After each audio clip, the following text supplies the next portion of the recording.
Welcome to the Genius Factory. Enjoy the video. You start by getting a reliable signal and permission. This matters because direction uses continuous GPS fixes.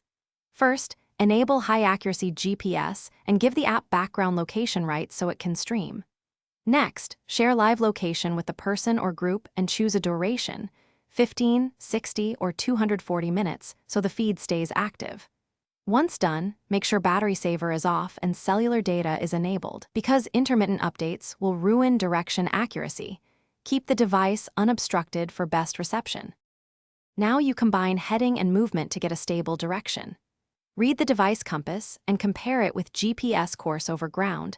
GPS gives motion vector, while magnetometer shows device orientation. Sample position every 1 to 5 seconds and ignore fixes with poor accuracy. If the report shows high error, drop it. Then fuse magnetometer and accelerometer readings to smooth jitter. This reduces wild swings when speed is low. Make sure your algorithm transitions from compass-based to GPS-based heading as speed increases. Finally, present a clear visual and handle errors gracefully.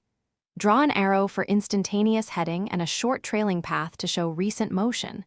Once speed exceeds about 3 meters per second, prefer GPS course, and at lower speeds use the compass-smoothed heading.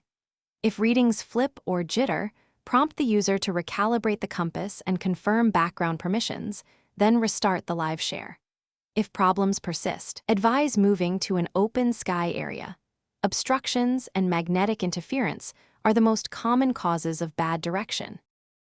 Thanks for watching. If you found this helpful, don't forget to like and subscribe.